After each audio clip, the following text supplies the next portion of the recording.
Hi, everyone. I hope you had a great spring break. I'm going to talk about our natural disaster Padlet that you guys started before we left for spring break. Please make sure you read each box. I did add a couple new things since we've last seen each other.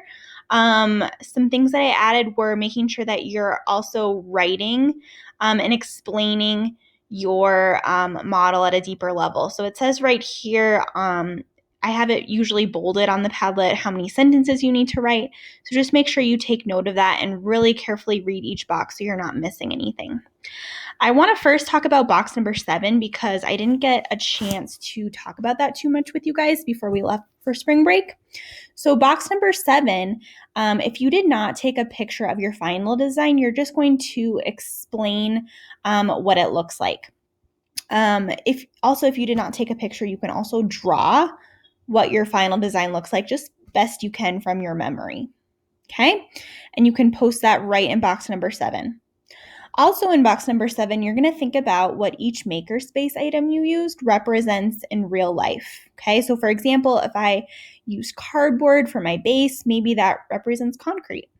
If I put saran wrap around holes in my design, maybe that would represent shatterproof windows. Okay?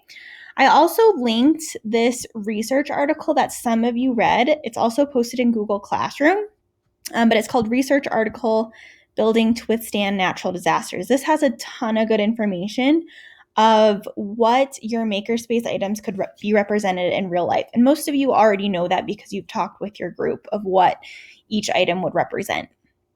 Okay? This next part I'm going to talk about is this to-do list. So this is probably the most important part because we're not able to talk with our friends that we've been working on this project with.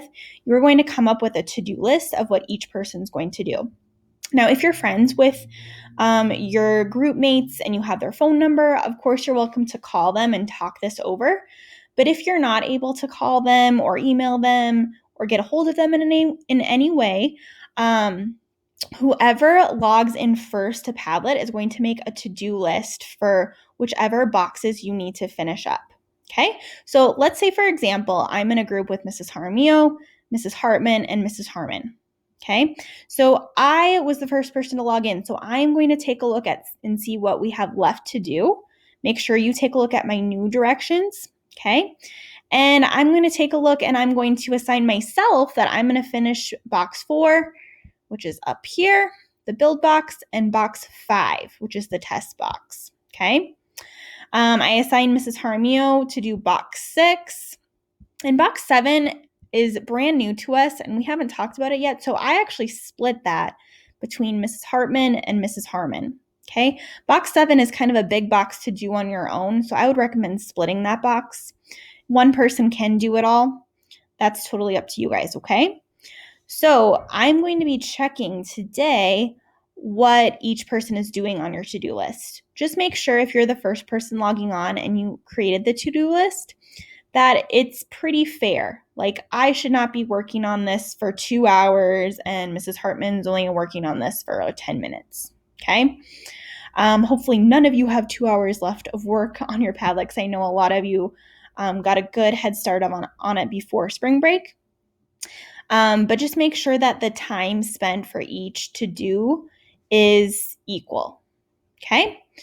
Now, a lot of you, or I should say some of you, are farther along than others. Okay. So you have some optional things that you can add to your Padlet. Now, not everyone has to do this. Okay. But I don't want you to just not work on this for a few days. If you're done, take a look at these optional, really fun assignments that you can add to your Padlet. So these will be extra boxes. Okay. So I'll have you take a look at these on your own. There's some pretty fun ideas that you can add to your Padlet, including writing a short story about how your structure kept a family safe during a natural disaster. Okay. So friends, I would really like you to be very careful. Make sure you're reading each box, because I did add a few new things to this, okay? And if you have any questions, please send me an email, no matter if you're in Mrs. Hartman's class, Mrs. Jaramillo's class. I would love to help you and answer all of your questions. All right, I miss you guys. Love you. Bye.